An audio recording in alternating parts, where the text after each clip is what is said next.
Hello, my name is Bren, And my name's Jem. and this is the Trunk2Tale podcast. And today we're talking to Carwyn James Wooldridge, aren't we, Jem?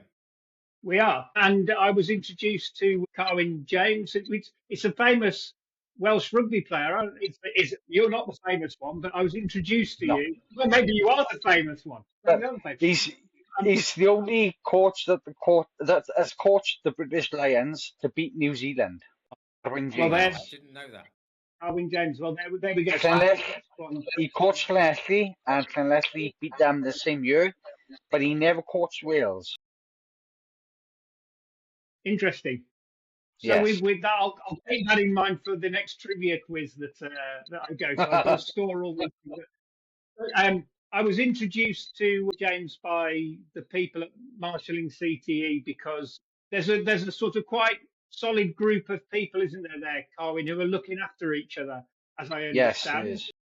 And you're in that group, and so I was introduced to you, and thank you very much for coming along because we're trying to understand what life is like for people who've had a diagnosis of probable CTE. And I just wanted to start off by asking you when you found out or when did you discover that this might be you?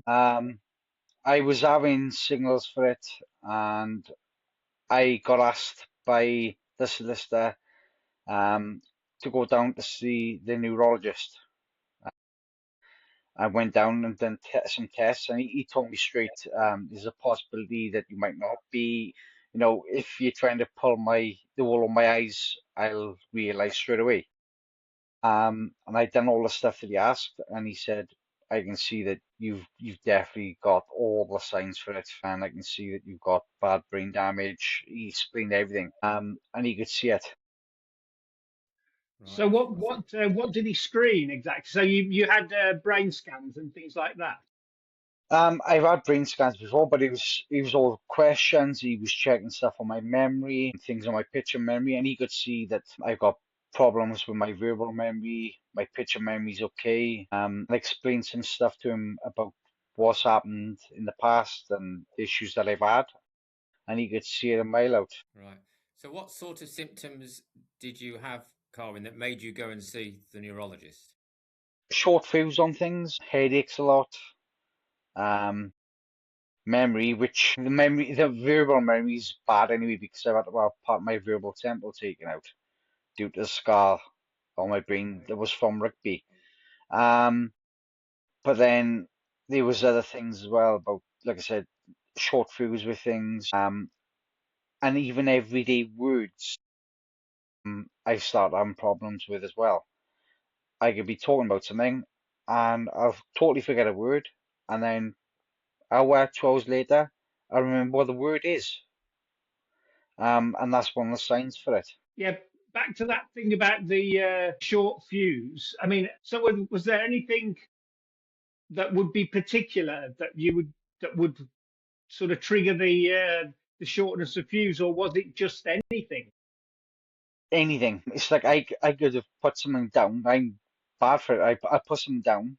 I look absolutely everywhere for it, and I'll Yeah, start losing my rag, and then all of a sudden it'll click. Oh, wait a minute, it might be there, and it is where I think it is. Like an hour later, or 2 hours later. Right. yeah, And you start shouting at the wall or something, or? Yeah, I've hit walls. I've stupidly headbutted walls. Um, Right. Oh dear. just lose my rag easy, which was very unlike me because I've never been one to lose my fuse over anything. yeah. Yeah. So you were a rugby player from a Yes, young age, is that right? yeah, So yeah. do you think that's what was the main cause of the CT? And one of the things that we hear often is that is the amount in training and in games, the amount of impact. Is that is that how you see it now? That that was what caused things, or was It there is, anything yes. else? It is. I had to think about things that I can't remember everything, but I know I banged my head. I don't know how many times well, concussions left, right, and centre, but it's like the one I'll never forget. like you see the scar there, but it actually goes all the way up to there. I had an head collision with someone in the game, and when I got up, everyone was shouting, "Carwyn, get down!" So I got down. The medic guy came on. He said, "Oh, you cut it." I said, "Oh, well, chuck some brass on it." He said, "No, you got to come off." I said, "Why?" He said, "I can see a skull." So I go, "Oh, right." I went in. I had to have internal stitches and outer stitches. No X-rays, and he's back playing within a week or two. Right. Because normally there's a protocol, right, for that, where you can't. Is it that you can't train for 12 days, and sometimes you have to be stood down for, is it 3 months? It is now, but it wasn't like that back. That was back in 2008, and that wasn't happening then. Okay, yeah. So how old are you now, Carwyn, if you don't mind me asking? I'm 40. Right, okay. So that was like you were 23 or something, or 22, or Yeah. Right, I see. I played from a young age until I was 26, and I had seizures when I was 10. I can't think how many. It was a silly amount of seizures in one night when I was 10, and they put it down to growth. I carried on playing, and then it came back when I was 19, and then after numerous tests, I've been to King's College Hospital, and then they found out that I had a scar on my brain, and in 2012, I had to have all EEG plugs all on my head, camera on me, to see if it was the scar that was causing it. And they found out it was because I'd had a seizure in hospital, and they caught it all on EEG and found out that it was a scar, and they had to remove it. Right. So that was opening up your head and Yeah, surgery. they cut me. You can see up there slightly. They cut me from here all the way around there. 48 staples, I think it was altogether. Right. It was supposed to be a 6.5 hour operation, but it ended up difficult. And if they went slightly to the right, they would end up brain dead and possibly paralyzed. So they had to be very careful. And they ended up 9.5 hours, from 6.5 to 9.5 hours. Wow. Wow. Just to And it was read. Sorry, I just want to rewind the question. So you had yeah, seizures at the age of 10, did you 10 years of say? age, yes. Yeah, 10 years of age. Do you think the seizures at the age of 10 were a result of playing rugby before you were 10? yeah, probably. I banged my head numerous times before that. I remember that once I had a bad accident in training, and I nearly put my tooth straight through there. So that was a bang there. That was because I'd accidentally forgot my gum shield. I thought I'd left my kit bag in school when I hadn't. I'd taken my kit bag down the field. So that was a big bang there. So what And was, sorry, Bren, go on.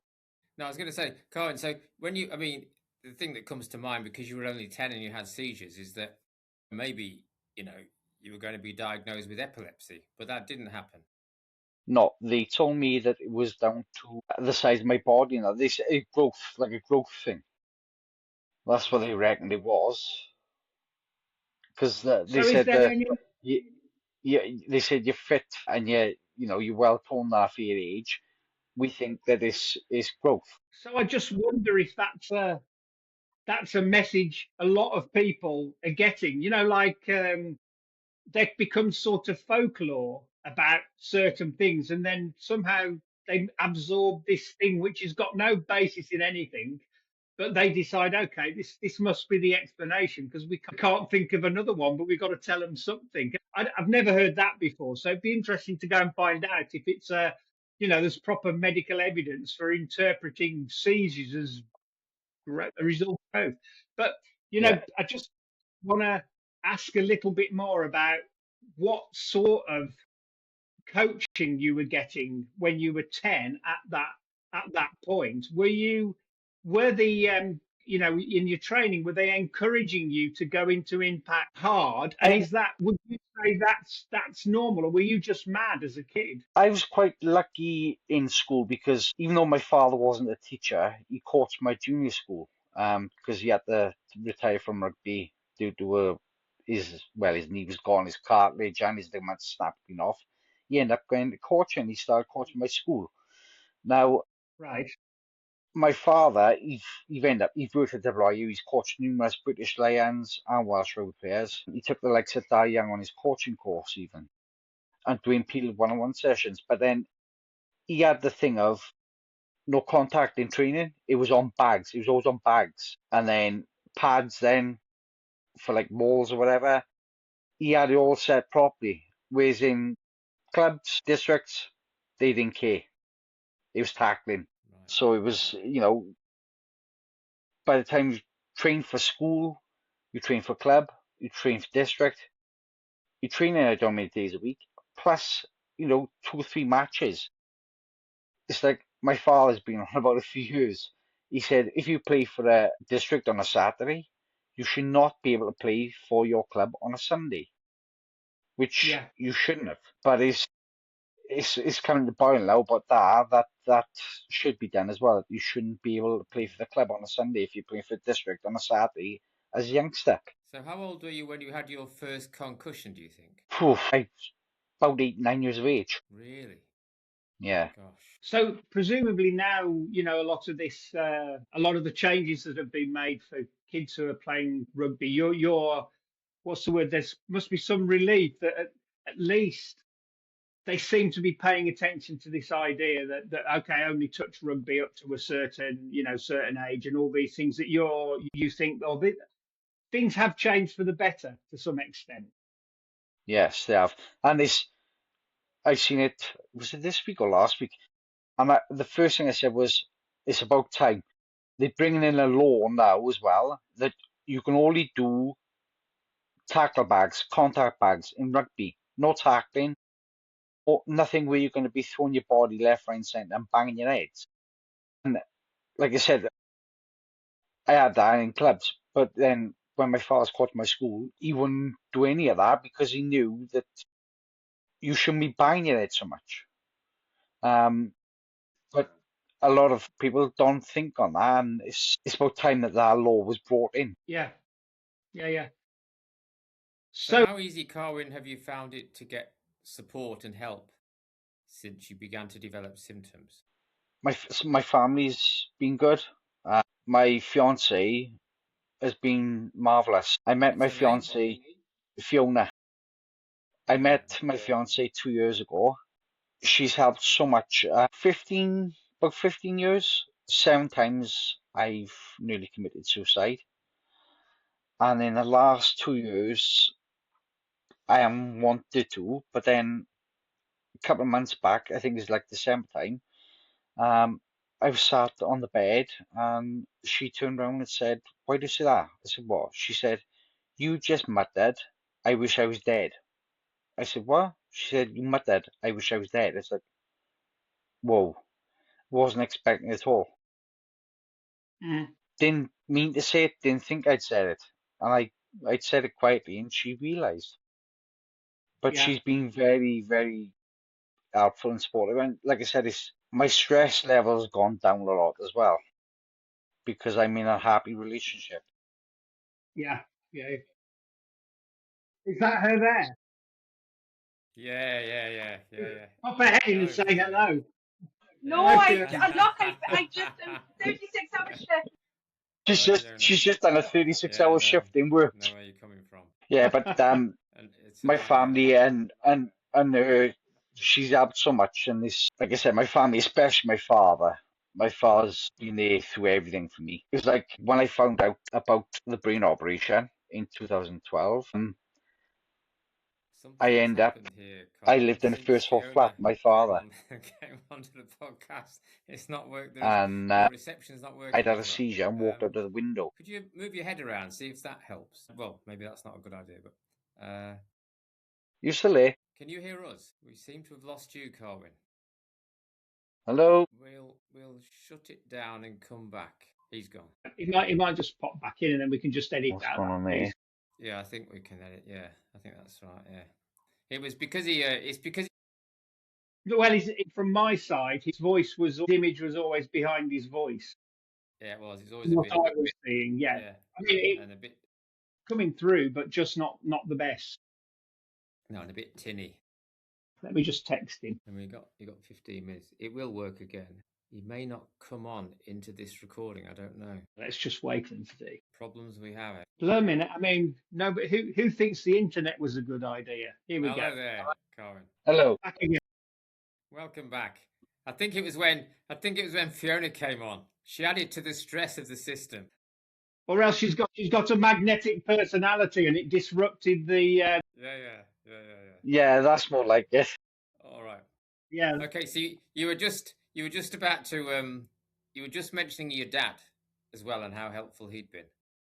Yeah, he's helped a lot. He's been there through everything for me. And I'd be lost without him, to be honest with you. In 2012, a year before I had the operation, I lived in a first floor flat with my father at the time, and it ended up he was out working, and I'd had a seizure, totally out of it, got up, walked across, opened the window, and walked out. About 22, 23 foot drop, landed head first on concrete. And that's all I had was a cut on the back of my head, and that was it.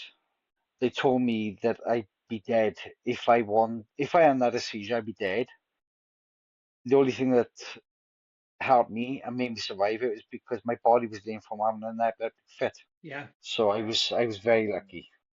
And then Sorry, I was already lined up. 26. That was in 2012, and then the following year I had the brain operation. I was lined up for it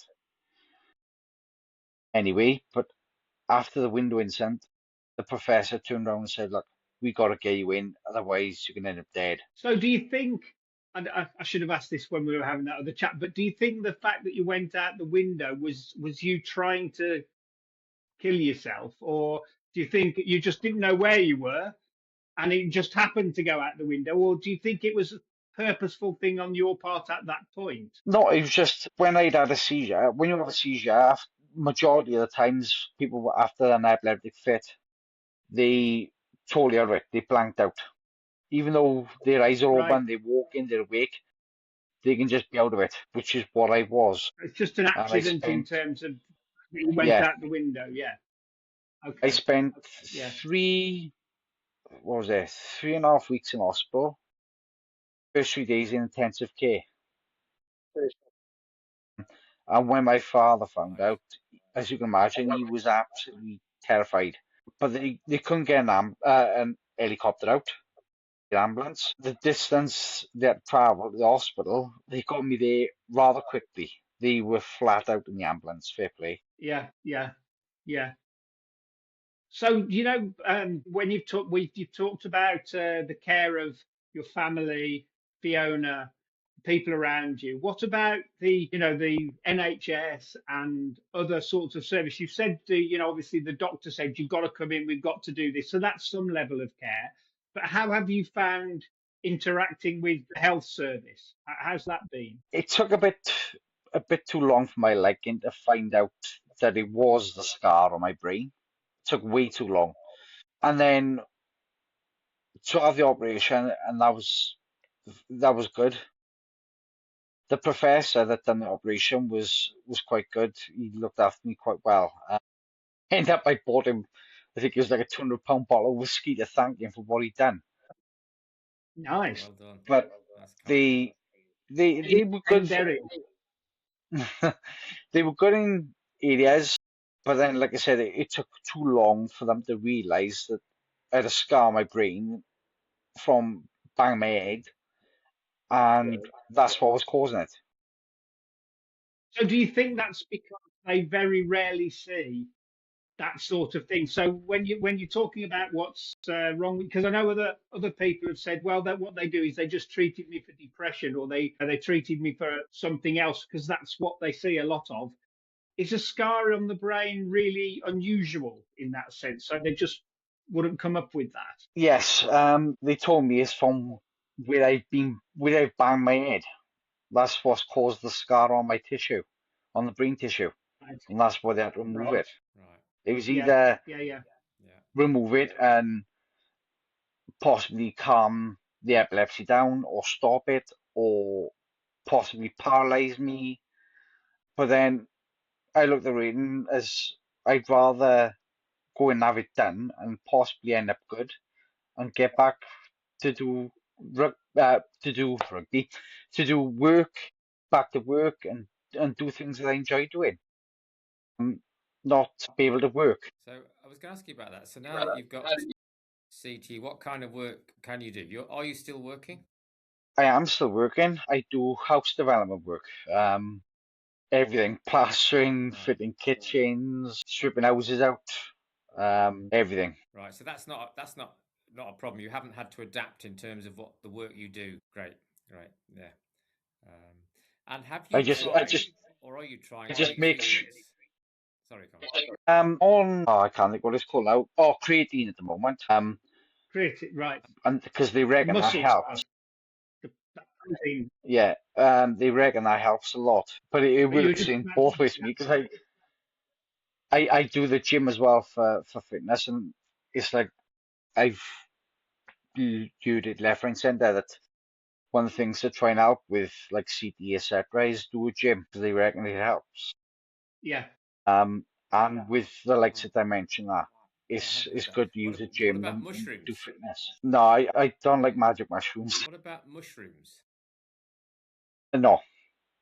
No, there is actually a prescribed, isn't there? There's actual prescribed mushroom drug. You haven't tried that, I take lion's mane and sorry, what was the other tablets with? Celiac. Sorry. Yeah, celiac and lion's mane. Yeah. Right. Can I ask, have you tried the blue light? Have you tried these headsets? Because Jen was talking about some of the guys. She has mentioned them. I've had the things where they put a couple of things on the ears and the like one or two on the head. I've had that a few times, and that's helped a little bit. Yeah. And when you say it helped a little bit, what do you notice? And when you say the creatine is helping, what do you notice changing when you use it? I've slept better, and I haven't felt stressed out or wound up about silly things or you know, I could, like I said, I can lose something and I get stressed out to the max for myself. But I found this helped with all that. And you know, when you've talked to the other guys who are in your, you know, the circle that you communicate with about this, the sort of support group, are they saying the same thing that they're saying, yeah, we've taken it and we have the same effect, or are they saying, well, I've had it and I find that it helps my brain fog, or I've tried it and it helps other things, or are they all sort of more or less saying the same thing? More or less saying the same. Okay, that's interesting. So where do you think, Carwyn, you go from here? I mean, have you got hopes for the future in your own life? Well, yes, there's some, and I'd like to just carry on doing what I can, work in that, for instance, and hopefully, I'll see my fiance walking down the aisle to me. Excellent. I'm trying to get to see. You're not proposing now, are you? I proposed to her last October and we're engaged. But I'm hoping this wasn't a proposal. I'm hoping that she'll brighten my day up even more by saying we'll get married next year, because she has said 2 years time. So, and that was last year, so that should be next year. Yeah, it should be. Yeah. You heard it here first. Next year. Susie, what are you saying? Putting you on the spot. She just said, "Oh, thanks for putting me on the spot." Yeah. Well done. Yeah, that's right. We all need to be put on the spot. Yeah. Look, Carwyn James, thanks very much for coming along, and you're leaving us on a chuckle and you know, hopeful things for the future. And I think we always like to look at whatever upside we can find. Otherwise, we think about the downside, don't we? We don't want to be doing that. So thanks very much for coming. No problem. Thank you for having me. You've been great. Thanks. We catch up later. So Brendan and I just say goodbye to everybody now. So see you, everybody. Bye-bye. Bye. Give us a good. Give us a goodbye, Carwyn. Yeah. Bye-bye. Very much. Thanks, bye.